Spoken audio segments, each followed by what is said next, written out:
देखो ऐसा है, डिस्क्लेमर ये जनहित में जारी। तो कृपया अपने कानों को चरम सुख पहुंचाने के लिए हेडफोन का प्रयोग करें और वीडियो को प्ले करने से पहले आगे पीछे देख ले। सावधान रहे, सतर्क रहे। बाकी हम तो है ही, कोई भी प्रॉब्लम हो तो बताइएगा। चचा हमारे विधायक है, सीधा उठवा लेंगे। एक देश बनता है वहाँ के लोगों से, जहाँ लोग एक ही तरह के कल्चर, ट्रेडिशन, रिलीजन, लैंग्वेज को फॉलो करते हैं। बट इस बड़े से दुनिया में एक ऐसा कंट्री भी है जहाँ ये नियम कानून लागू नहीं होता है, जहाँ माना जाता है हर एक गांव मोहल्ले में अलग अलग तरह के लोग रहते हैं। उनका लैंग्वेज अलग है, उनका कल्चर अलग है, उनका ट्रेडिशन अलग है, फिर भी यहाँ के लोग साथ रहते हैं, बहुत प्यार से रहते हैं। तो आओ जानते हैं कि कैसे ये देश बना। कहा जाता है कि हमारा प्यारा भारत समय से भी ज्यादा पुराना है। एक समय था जब लोग इसे सोने की चिड़िया कहते थे, बट ऐसा नहीं था कि हमारे साथ सब अच्छा ही हुआ। हम 500 साल गुलाम रहे, पहले मुगलों के अंदर, फिर अंग्रेजों के अंदर। बट वर्ल्ड वॉर 1 के खत्म होने के बाद सारी चीजें बदलने वाले थे। अब ऐसा मैं क्यों कह रहा हूँ, इसके लिए तुम्हें पहले जानना पड़ेगा कि वर्ल्ड वॉर 1 का इम्पैक्ट हमारे देश पे क्या पड़ा। तो आओ देखते हैं। वर्ल्ड वॉर 1 में हमने डायरेक्टली पार्टिसिपेट तो नहीं किया था, बट हमने इनडायरेक्टली पार्टिसिपेट किया था, क्योंकि हम उस समय पे कॉलोनी थे अंग्रेजों के। तो मजबूरन हमें इस जंग में कूदना ही पड़ा, और इसके सजा के तौर पे हमें ये मिलता है कि अंग्रेज टैक्सेस बढ़ा देते हैं, क्योंकि उन्हें पैसा चाहिए था जंग जीतने के लिए, जिस कारण भारत के अंदर चीजों का दाम डबल हो चुका था 1913 से 18 के समय पे। इसमें सबसे ज्यादा प्रॉब्लम हुआ भारत के आम लोगों को, और साथ ही साथ गांव के मासूम नौजवानों को जंग पे भेज दिया जाता था, बिना ये जाने कि वो चाहते थे भी या नहीं इस जंग को लड़ना। लाखों इंडियंस ने बलिदान दिया अपना। इसी बीच पूरे देश भर में फसल खराब हुआ हमारा, जिसके वजह से फूड शॉर्टेजेस पूरे कंट्री में होता है। और 1921 का सेंसस में कहा जाता है 12 से 13 मिलियन लोग मर जाते हैं फेमाइन यानी कि भुखमरी और इन्फ्लुएंजा एपिडेमिक के कारण। ये भी एक तरह का बीमारी था, बिल्कुल आज के कोरोना वायरस जैसा ही।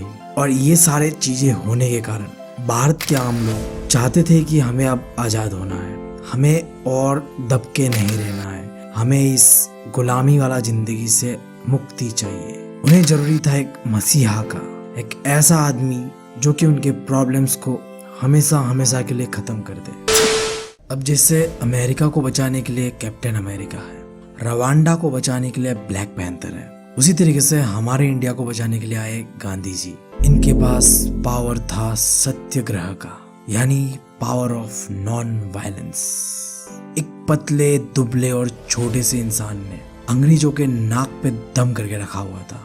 गांधी जी ने इंडिया आते ही 3 बड़े बड़े सत्याग्रह मूवमेंट को लॉन्च किया। पहला चंपारण बिहार पे, दूसरा खेदी डिस्ट्रिक्ट गुजरात पे, और आखिरी अहमदाबाद गुजरात पे। तीनों ही सक्सेसफुल थे। अंग्रेजों ने गांधी जी का डिमांड माना, जिसके बाद गांधी जी ने डिसाइड किया कुछ बड़ा करना है तेरे को। और इसी बीच एक काला कानून अंग्रेज लेके आए थे, जिसे हम जानते थे रोलेक्ट एक्ट के नाम से, जिसे बनाया था उस समय के इंपीरियल लेजिस्लेटिव काउंसिल ने। जैसे आज के समय पार्लियामेंट था, उस समय पे यही था। यहाँ इंडियन लोगों ने इसका विरोध किया, बट उनके बातों को ऐसे इग्नोर किया गया जैसे यार हम अपने टीचर्स के एडवाइस को इग्नोर करते हैं। और इस कानून ने गवर्नमेंट को इतना पावर दिया कि वो जिसे चाहे उसे पकड़ के जेल में डाल सकते थे बिना किसी ट्रायल के। और ये सारी चीजें गांधी जी ने देखा और उन्हें ये सब बिल्कुल पसंद नहीं आया। तो उन्होंने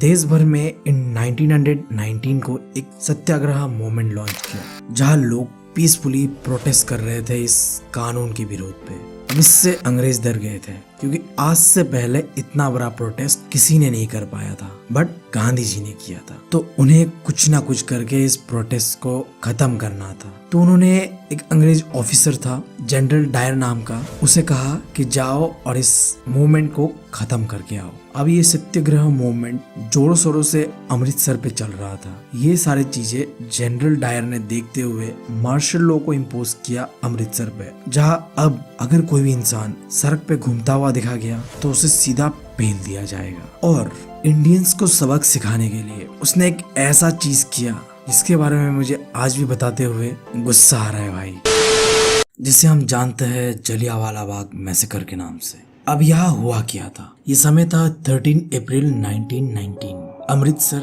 जलियांवाला बाग। कई मासूम लोग, औरत, बच्चे, बूढ़े, जवान, सभी लोग बैसाखी मेला मनाने आए थे। उन्हें इस बात का बिल्कुल खबर नहीं था कि यहाँ मार्शल लॉ लगा हुआ है। कुछ लोग थे जो पीसफुली यहाँ प्रोटेस्ट भी कर रहे थे। इसी बीच जनरल डायर आता है और जितने भी एग्जिट पॉइंट थे इस गार्डन का उसे बंद कर दिया जाता है और ओपन फायर कर दिया जाता है आम लोगों के ऊपर। हजारों लोग मरते हैं, बच्चे, बूढ़े, सब। कहा यह जाता है कि वहाँ एक कुआं था, लोग अपना जान बचाने के लिए वहां कूदे थे, फिर भी वो अपना जान नहीं बचा पाए। लोगों का खून वहां ऐसे बहा जैसे कि पानी।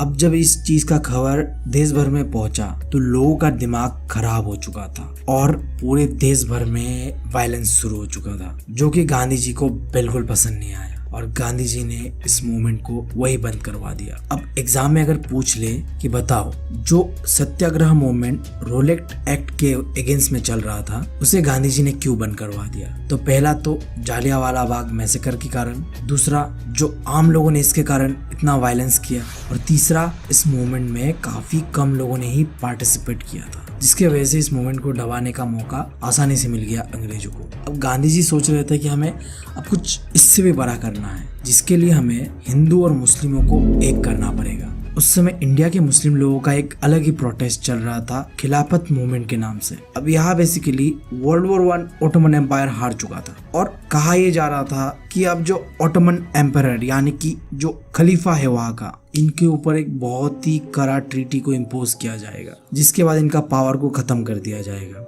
अब ऐसा ना हो इसके लिए इंडिया में बॉम्बे के अंदर एक खिलाफत कमेटी बनाया गया मुस्लिम लोगों के द्वारा और अंग्रेजों के खिलाफ एक आंदोलन का तैयारी चल रहा था। अब गांधी जी ने ये एक अच्छा मौका देखा जहां हिंदू मुस्लिमों को एक किया जा सकता था, तो उन्होंने अली ब्रदर्स, जो कि खिलाफत मूवमेंट को लीड कर रहे थे, उनसे बात करते हुए कहा कि देखो हमारा दुश्मन तो एक है, अंग्रेज, तो क्यों ना हम एक साथ मिलकर इनके खिलाफ लड़े, क्या कहते हो? वो भी मान गए और जिसके बाद सितंबर 1920 को कलकत्ता सेशन होता है कांग्रेस का और यहाँ ऑफिशियली नॉन कोऑपरेशन मूवमेंट का, जिसे अब खिलाफत मूवमेंट का भी सपोर्ट मिलेगा और इसीलिए इसे कभी कभी नॉन कोऑपरेशन खिलाफत मूवमेंट भी कहते हैं। तुम लोगों के दिमाग में एक सवाल आ रहा होगा कि गांधी जी ने नॉन कोऑपरेशन मूवमेंट को ही क्यों चुना? अब इसमें ऐसा क्या खास चीज था? तो देखो, गांधी जी ने एक बहुत ही फेमस किताब लिखा था हिंद स्वराज के नाम से, जिसके अंदर में गांधी जी ने बताया था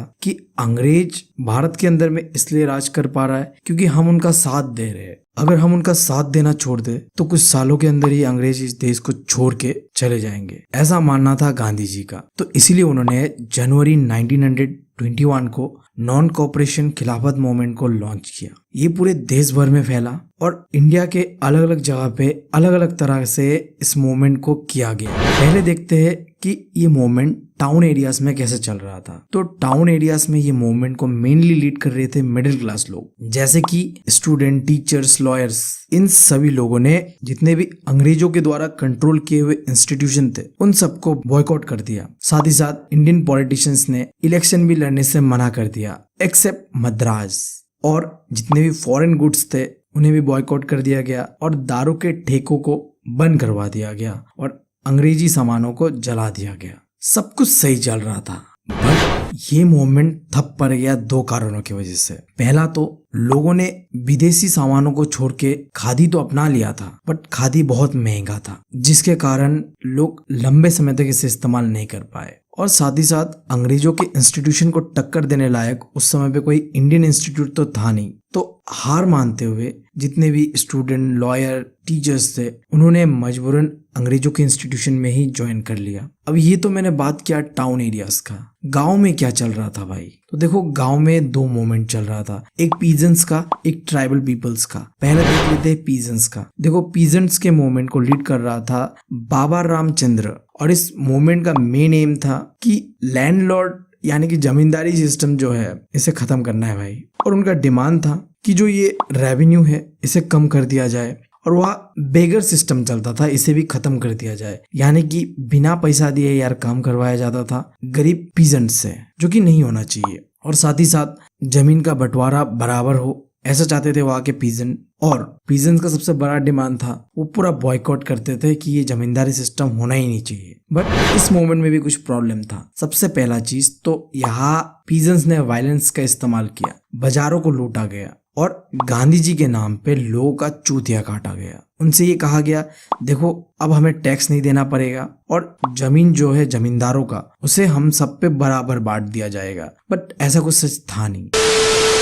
बात कर लेते हम ट्राइबल पीपल्स लोग के साथ क्या चल रहा था। तो देखो, कॉलोनियल गवर्नमेंट ने यानी कि अंग्रेज जो थे वो यार ट्राइबल पीपल्स का जो राइट है फॉरेस्ट को लेके, उसे पूरी तरीके से खत्म कर दिया था। अब देखो, मैं नॉर्थ ईस्ट से बिलोंग करता हूँ तो मैं समझता हूँ कि ट्राइबल लोगों के लिए फॉरेस्ट का क्या इंपॉर्टेंट है। जैसे एक बिजनेसमैन के लिए उसका रोजी रोटी होता है उसका दुकान, उसी तरीके से ट्राइबल लोगों के लिए फॉरेस्ट था। बट अंग्रेजों के आने के बाद उनका ट्रेडिशनल राइट खत्म कर दिया गया था। अब इस मूवमेंट को लीड कर रहा था अलूरी सीतारमन राजू, बहुत ही फेमस पर्सनैलिटी है साउथ का। इसके ऊपर एक मूवी भी बना हुआ है, अगर तुम लोग फ्री हो तो जाके इसे देख लेना। मैंने अभी तक देखा नहीं है बट अब देख लूंगा मैं, सही में इस वीडियो को खत्म करने के बाद तो जरूर देख लूंगा। तो ये बंदा गांधी जी से बहुत ज्यादा इंस्पायर्ड था, तो इसने नॉन कोऑपरेशन मूवमेंट को पूरा प्रमोट किया, जिसमें यार इसने खादी को प्रमोट किया और दारू को डिस्करेज किया। ऑब्वियस सा बात है, बुरी चीज है भाई, पीना मत तुम लोग।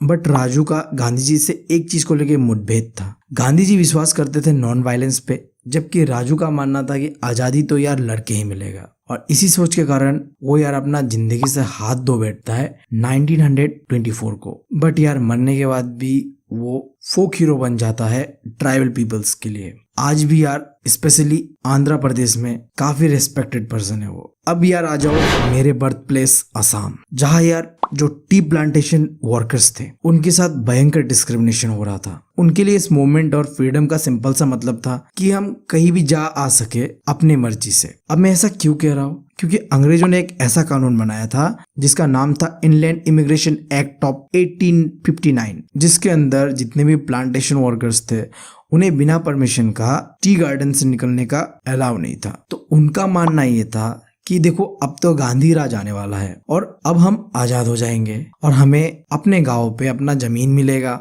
और वहीं पे हम मस्त खेती करके रहेंगे। ये जो गुलामी वाला जिंदगी है इससे हमें मुक्ति मिलेगा। और ये सोच के साथ वो चल दी अपने घर। बट सैडली वो घर तक नहीं पहुंच पाए। पुलिस वालों ने रास्ते पे ही पकड़ के बहुत ज्यादा कूट दिया उन्हें और वापस लेके आ गए। तो इस तरीके से ये मूवमेंट भी सक्सेसफुल नहीं हो पाया। अब एक सबसे बड़ा सवाल, जैसे तैसे ये मूवमेंट चल तो रहा था, अचानक से गांधी जी ने 12 फरवरी 1992 को ये पूरा मूवमेंट को बंद कर दिया। अब ऐसा क्यों? अब इसका सबसे बड़ा कारण है चोरी चौरा इंसिडेंट। अब ये क्या था? देखो, चोरी चौरा एक जगह था जहाँ लोग पीसफुली प्रोटेस्ट कर रहे थे, बट पुलिस आके उन्हें मारना शुरू करता है और गुस्से से आम लोग जाके पूरा पुलिस स्टेशन को जला देता है, जिसके कारण 22 पुलिसमैन मर जाते हैं। अब ये बहुत बड़ा चीज था भाई।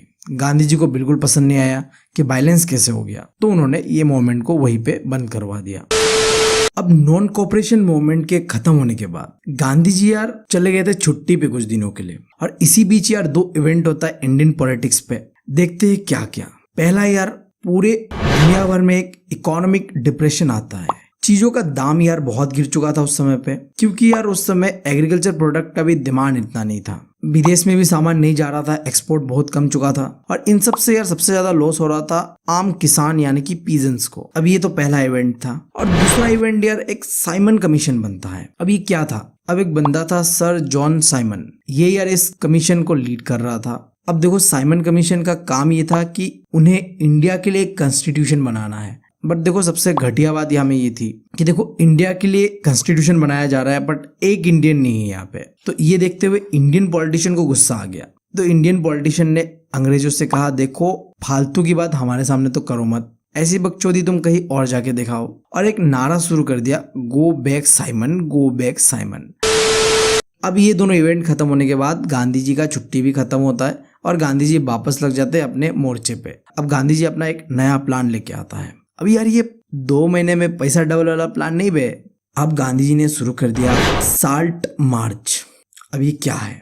देखो, गांधी जी को ये पता चल चुका था कि हमें पूरा देश को यूनाइट करना है, तो हमें एक ऐसा चीज ढूंढना पड़ेगा जिससे कि सबको फर्क पड़े। और वो चीज और कुछ नहीं, नमक यानी कि साल्ट था, जो कि यार हर एक इंसान का जरूरत है। अबे यार बिना नमक के खाओगे कैसे, समझ रहे हो मेरी बात। बट यार प्रॉब्लम ये था कि अंग्रेज यार इसके ऊपर भी टैक्स लगा के रखे हुए थे और यार नमक बनाने का पूरा ठेका इन अंग्रेजों ने ही लेके रखा हुआ था। गांधी जी को यार पसंद नहीं आया ये चीज, तो गांधी जी ने शुरू कर दिया साल्ट मार्च अपने 78 ट्रस्टेड वॉलंटियर्स के साथ। अब ये लंबा मार्च शुरुआत तो होता है साबरमती आश्रम से और खत्म होता है डांडी के कोस्ट पे आके, जो कि लगभग 240 माइल्स का था। अब तुम सोच के देखो, कंटिन्यूअस 24 डेज चल के गए वो और हर दिन में 10 माइल करके कंप्लीट किया। लाखों लोग इस मोमेंट में गांधी जी के साथ जुड़े और ये जो तुम फोटो देख रहे हो ना, ये वो आइकॉनिक फोटो है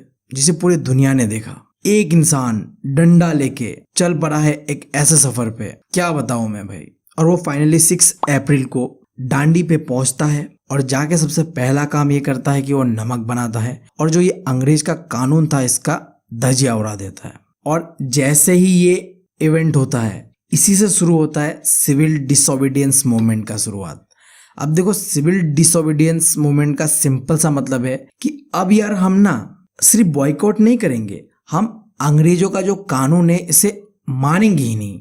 समझ रहे हो, जितने भी आम लोग हैं वो सब डिसाइड कर चुके थे कि जैसे गांधी जी ने नहीं माना अंग्रेजों का नियम, वैसे हम भी नहीं मानेंगे, सीधा बात है। और देखो बात बहुत सिंपल सी है, इंडियन इस चीज के लिए जाने जाते हैं, हम यार कभी कानून को फॉलो ही नहीं करते सही से। गवर्नमेंट कानून के ऊपर कानून बनाते रहते हैं और हम उन्हें तोड़ने का अलग अलग तरीका ढूंढ ही लेते हैं। तो एक सवाल अब उठता है कि नॉन कोऑपरेशन मूवमेंट और सिविल डिसोबीडियंस मूवमेंट के बीच का डिफरेंस क्या है। तो देखो बहुत ही छोटा सा डिफरेंस है। नॉन कोऑपरेशन मूवमेंट ने हमने सिर्फ अंग्रेजों का साथ देना छोड़ दिया था, सिविल डिसोबीडियंस मूवमेंट में हमने अंग्रेजों का कानून को मानना ही छोड़ दिया। ये है डिफरेंस, हमने सिर्फ साथ देना नहीं छोड़ा, हमने मानना भी छोड़ दिया उनका बात। देश के अलग अलग कोनों पे सबसे पहला तो साल्ट लॉ को तोड़ा, फिर वही शुरू होता है पुराना कहानी, फॉरेन गुड्स को बॉयकॉट करो, दारू की दुकानों को बंद करो। और यार पीजेंट्स ने अंग्रेजों को टैक्स देना बंद कर दिया कि अब हम तुम्हें टैक्स भी नहीं देंगे, हम मानते ही नहीं तुम्हें, तुम कौन हो भाई। जितने भी गांव के पंचायत थे उन्होंने भी रिजाइन कर दिया। और जो फॉरेस्ट में रहते हुए लोग थे वो भी यार बिंदास फॉरेस्ट के अंदर में चले गए। अंग्रेजों के लॉ था कि भाई फॉरेस्ट के अंदर में नहीं घुस सकते तुम लोग, ऐसा कुछ माना ही नहीं उन्होंने। अब इससे यार वो बैक बेंचर बच्चों का याद मुझे आ रहा है, जिन्हें यार फर्क ही नहीं पड़ता कि आगे क्या हो रहा है। उनका यार अपना ही बकचोदी चल रहा होता है, टीचर पढ़ा रहे होते आगे और वो यार तब गजब है भाई। बैक बेंचर्स का लाइफ ना ऑसम है भाई, सही में बता रहा हूँ। मुझे लगता है ना यार, जितने भी लोग इस वीडियो को देख रहे हैं वो सबके सब बैक बेंचर्स ही है। क्या लगता है, मैं सही हूँ कि नहीं हूँ? मुझे तो लगता है भाई, क्योंकि खुद भी मैं यार बैक बेंचर ही हूँ। अब एक मिनट रुको यार, यहाँ गांधी जी ने फिर गड़बड़ कर दिया। अच्छा वाला मोमेंट तो चल रहा था यार, इसे भी बंद करवा दिया। क्या यार बीवी, ये गांधी जी को क्या हो जाता है? मतलब अच्छा वाला मोमेंट चल रहा होता है फिर वो बंद करवा देते हैं मोमेंट को, ऐसा क्यों यार? अब फिर से क्या हो गया? पहले यार सत्याग्रह मोमेंट चल रहा था रोलेक्ट एक्ट को लेके, वहां भी उन्होंने ऐसा किया। फिर यार नॉन कोऑपरेशन मोमेंट चल रहा था, वहां भी उन्होंने ऐसा किया। अब यार सिविल डिसोबीडियंस मोमेंट चल रहा था और यार ये तो अच्छा वाला चल रहा था, लोग सपोर्ट भी कर रहे थे, इसे क्यों बंद करवा दिया? यार मुझे तो समझ में नहीं आ रहा बीवी, तुम्हें बता दो। देख भाई शांत हो जा भाई, शांत हो जा तू पहले। ठीक, सांस ले ले थोड़ा, सांस ले ले, लंबा लंबा सांस ले ले 2 बार। बढ़िया बढ़िया बढ़िया। अब यार शांत से बैठ, मैं बता रहा हूँ क्यों उन्होंने ऐसा किया। देखो अंग्रेज ये सब देख के बहुत डर चुके थे और वो जैसे भी चाहते थे कि इस मूवमेंट को बंद किया जाए, और इसके लिए उन्होंने जितने भी कांग्रेस के लीडर्स थे उन्हें पकड़ पकड़ के जेल में डाल दिया। और इसमें से एक सबसे बड़ा नाम आता है अब्दुल गाफिर खान, जो कि बहुत बड़ा फॉलोअर था गांधी जी का। उन्हें जेल में डाल देता है अप्रैल 1930 को और उसके कुछ ही दिनों बाद गांधी जी को भी जेल में डाल दिया जाता है। और जैसे ही गांधी जी को जेल में डाला जाता है, लोग यार गुस्से से पागल हो जाते हैं। और अब यार अंग्रेजों का सबसे बड़ा दुश्मन आम लोग थे। मतलब कैसे तुमने गांधी जी को जेल में डाला? इतना वायलेंस होता है, इतना वायलेंस होता है कि एक समय तो ऐसा था कि कॉलोनियल गवर्नमेंट भी इसे कंट्रोल नहीं कर पा रहा था। अब इस चीज का गुस्सा अंग्रेजों ने, जो पीसफुल सत्याग्रहीस थे, मतलब जो पीसफुल प्रोटेस्टर्स थे, जैसे कि वुमेन्स, चाइल्ड, इन्हें बुरी तरीके से मारा और जेल में डाल दिया। अब देखो ये सब चीज देखे गांधी जी को बिल्कुल अच्छा नहीं लगा और गांधी जी ने फाइनली इस मोमेंट को भी बंद कर दिया। देखो एक बड़ा इंसान जब कोई डिसीजन लेता है तो कोई सोच समझ के ही लेता होगा, तो उसका हमें रेस्पेक्ट करना चाहिए, ना कि उनके डिसीजन पे सवाल उठाना चाहिए। अब हम बात कर लेते हैं कि ये जो मूवमेंट चला, इनमें किन किन लोगों ने गांधी जी का साथ दिया। तो पहले बात करते हैं रिच पीजेंट्स के बारे में। तो देखो, रिच पीजेंट्स ने भरपूर साथ दिया गांधी जी का। उनके लिए स्वराज का मतलब इतना था कि जो इतना हाई रेवेन्यू से चार्ज किया जाता था ब्रिटिश गवर्नमेंट के द्वारा, ऐसा ना हो। और जो हमारे पुअर पीजेंट्स थे, उनके लिए इस मूवमेंट का मतलब था कि हमें रेंट पे ना करना पड़े। अब तुम सोच रहे हो कि रेंट किसे देते थे वो? तो देते थे वो रिच पीजेंट्स यानी कि जमींदार्स को। फिर वो जमींदार अंग्रेज को दे देते थे वो पैसा, बट उन्हें देना ही नहीं था पैसा। बट कांग्रेस इस चीज का सपोर्ट नहीं कर रहे थे, क्योंकि ऑब्वियस सा बात है, कांग्रेस सपोर्ट कर रहे थे जमींदार रिच पीजेंट्स का, तो कैसे पुअर पीजेंट्स को सपोर्ट कर सकते थे? क्योंकि पुअर पीजेंट्स तो जमींदार और रिच पीजेंट्स के खिलाफ थे ना, तो कांग्रेस ने पुअर पीजेंट्स को सपोर्ट इतना नहीं किया। फिर बात करते हैं बिजनेस क्लास का। तो देखो, बिजनेस क्लास के लिए स्वराज का मतलब था वो आजादी के साथ अपना बिजनेस पूरे कंट्री में कर पाए, क्योंकि लंबे समय से उनके ऊपर एक रेस्ट्रिक्शन लगा हुआ था अंग्रेजों के द्वारा। वो चाहते थे कि जो बाहर के जो गुड्स है इंडिया में आके उनका मार्केट खराब ना कर दे। तो अगर मैं बात करूं इंडस्ट्रियल वर्किंग क्लास का, तो उन्होंने इस मूवमेंट में पार्टिसिपेट ज्यादा नहीं किया, सिवाय नागपुर रीजन के, क्योंकि यार कांग्रेस मेनली सपोर्ट करता था इंडस्ट्रियलिस्ट लोगों को, और ये वर्किंग क्लास इससे खुश नहीं था। तो जितने लोगों ने भी सपोर्ट किया, उनका मेन ये था कि हमें जो इतना कम वेज मिलता है वो नहीं मिलना चाहिए, और हमारा वर्किंग कंडीशन भी इम्प्रूव होना चाहिए। अब हमने बात कर लिया किन किन तरह के लोगों ने इसमें पार्टिसिपेट किया और उनका क्या क्या डिमांड था। अब हम बात कर लेते हैं कि ये मूवमेंट सक्सेसफुल क्यों नहीं हो पाया, इसका क्या क्या लिमिटेशंस था। तो देखो, इस मूवमेंट में दलित लोगों का पार्टिसिपेशन ना के बराबर था, क्योंकि कांग्रेस यार दलित लोगों को इग्नोर कर रहे थे, सिर्फ इसलिए क्योंकि जो बड़े बड़े हिंदू कम्युनिटीज थे वो दलित को पसंद नहीं करते थे। और दूसरा, Congress Hindu religious nationalist group के साथ काफी क्लोज थे, जैसे कि हिंदू महासभा। अब इससे यार जितने भी मुस्लिम लोग थे ना, वो खुश नहीं थे, और उन्होंने सीधा पार्टिसिपेट ही नहीं किया इसमें, क्योंकि उन्हें लग रहा था कि कांग्रेस तो यार हिंदुओं के लिए काम कर रहा है, हमें तो पूछ ही नहीं रहा है। उसके बाद देखो, गांधी जी ने ना सिविल डिसोबीडियंस मूवमेंट को एक बार के लिए बंद कर दिया था, बट फिर 1932 में फिर इसे स्टार्ट किया। बट इस बार रिच पीजेंट्स ने इस पे पार्टिसिपेट नहीं किया, क्योंकि यार अगला बार उन्होंने इतना एक्सपेक्टेशन रखा था गांधी जी ने, और अचानक से उन्होंने मूवमेंट बंद कर दिया, तो इससे वो नाराज थे। और एक चीज, गांधी जी यार इंडस्ट्रियलिस्ट लोगों को काफी सपोर्ट कर रहे थे, इसलिए मैंने तुम लोगों को बताया थोड़ा पहले कि वर्किंग क्लास जो कि लेबर क्लास के लोग थे ना, इंडस्ट्रीज में जो काम करते थे, वो लोग यार इससे बहुत नाराज थे, और उन्होंने भी इसमें पार्टिसिपेट नहीं किया। तो तुम देख रहे हो, एक कम्युनिटी के पार्टिसिपेशन के कारण दूसरा कम्युनिटी पार्टिसिपेट नहीं कर रहा है, तो अल्टीमेटली बात यह है कि हमारे अंदर यूनिटी नहीं था, जिसके कारण ये मूवमेंट सक्सेसफुल नहीं हो पाया। अब बात करते हैं पूना पैक्ट 1932 के बारे में, या फिर तुम कह सकते हो इससे कि दलित्स का कितना पार्टिसिपेशन था सिविल डिसोबीडियंस मूवमेंट में। अब यार ये दोनों ही टॉपिक को मैंने कंबाइन करके यहाँ नोट्स बना दिया है, जिससे कि तुम्हें परेशानी नहीं होगी। अगर इन दोनों में से कोई आ जाए तो इन 5 पॉइंट को लिख देना, मार्क तुम्हें बराबर मिलने वाला है। तो देखो, तुम्हें पता था कांग्रेस यार इग्नोर करता था दलित लोगों को, बट गांधी जी यार दलित लोगों को बहुत पसंद करते थे, वो तो उन्हें हरिजन कहते थे, मतलब यार भगवान के बच्चे। बट यार फिर भी दलित लोगों ने सिविल डिसोबीडियंस मूवमेंट में पार्टिसिपेट इतना नहीं किया। और डॉक्टर BR अम्बेडकर, जो कि रिप्रेजेंट कर रहे थे दलित लोगों को, उन्होंने एक ऑर्गेनाइजेशन बनाया जिसका नाम था डिप्रेस्ड क्लास एसोसिएशन, जो कि बना था 1930 को, और इनका डिमांड था सेपरेट इलेक्टोरेट का। अब देखो, गांधी जी का मानना यह था कि अगर दलित लोगों को सेपरेट इलेक्टोरेट दे दिया जाए ना, तो इससे यार हमारा देश का जो यूनिटी है ये खत्म हो जाएगा। और उन्होंने अनशन पे बैठ गया कि अब मुझे खाना वाना कुछ नहीं खाना है, मैं यार भूखा रहूंगा जब तक नहीं मर जाता। अगर दोबारा BR अम्बेडकर ने इस बात को दोहराया, तो फाइनली यार दोनों मान गए, और एक कॉम्प्रोमाइज होते हुए ये कहा गया गांधी जी के द्वारा कि चलो हम तुम्हें सेपरेट इलेक्टोरेट तो नहीं देंगे, बट रिजर्व सीट देंगे। अब इन दोनों में डिफरेंस क्या, देखो, अगर सेपरेट इलेक्टोरेट देते तो वहां सिर्फ दलित लोग ही वोट कर सकते थे, बट रिजर्व सीट्स में ना क्या होता है, वहां सब लोग वोट दे सकते हैं, बट वो सिर्फ और सिर्फ रिजर्व है दलित लोगों के लिए। समझ रहे हो? देखो, बहुत हमने मेहनत किया, और फाइनली हम इस चैप्टर का अंत पे आ चुके हैं, जो कि सेंस ऑफ कलेक्टिव बिलोंगिंगनेस के बारे में है, कि जो आपस में एक भाईचारा का जो फीलिंग है ना वो कैसे जगता है। देखो मूवमेंट किया हमने इतने बड़े बड़े, जिससे ऑब्वियस सा बात है हम लोगों के बीच एक यूनिटी तो आया, बट इसके अलावा कल्चर का भी एक बहुत ही इंपॉर्टेंट रोल है हमारे देश की यूनिटी पे। और इसमें सबसे पहला है अपने देश को हमने इमेजिन करने के लिए भारत माता का इमेज बनाया, जो कि दिया गया था बंकिम चंद्र चटर्जी के द्वारा। और साथ ही साथ हमने नेशनलिज्म के भावनाओं को जगाने के लिए रविंद्रनाथ टैगोर और नतीशा शास्त्री के फोकलोड्स यानी कि जो पुराने कहानी, संगीत, पोएम्स, इनका भी काफी इस्तेमाल किया। और साथ ही साथ हमने हमारा फ्लैग बनाया।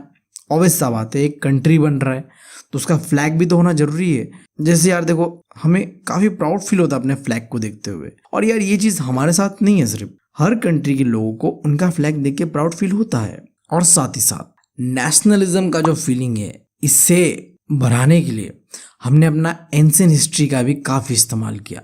क्योंकि यार देखो अंग्रेज हमारे अंदर में ऐसा सोच डाल के गए थे, देखो तुम लोग तो यार गुलाम थे, तुम लोगों का जिंदगी यार झंड था, बट ऐसा कुछ था नहीं। हमारा डीप एंशिएंट हिस्ट्री है। कभी यार समय मिले तो मैं भी तुम्हें डिटेल में बताऊंगा उनके ऊपर। हमारा एंसेस्ट्री ना महान लोगों से भरा हुआ है, जो कि इस एनसीईआरटी के किताब में भी नहीं दिया हुआ है। इसके लिए तुम्हें खुद मेहनत करना पड़ेगा और खुद रिसर्च करना पड़ेगा, जो कि मुझे लगता है तुम लोग कर लोगे अगर दिल से चाहते हो तो। अपने एंसेस्टर्स के बारे में जानना बहुत ही इंपॉर्टेंट चीज है। इससे तुम जान पाओगे कि तुम कहाँ से बिलोंग करते हो, तुम कौन हो भाई। तुम अपना ट्रू आइडेंटिटी को समझ पाओगे, जैसे यार मैंने भी समझा अपना। और यार आखिर में गाइस, अगर तुम लोगों को वीडियो पसंद आया और तुम लोग चाहते हो कि इस तरह के वीडियो मैं और भी बनाऊं, तो यार भाई को सपोर्ट करो, ज्यादा से ज्यादा वीडियोस को शेयर करो, ताकि यार भाई को मिले बहुत ज्यादा मोटिवेशन, क्योंकि इस समय मुझे मोटिवेशन का बहुत जरूरी है। तो bye, thank you, love you all.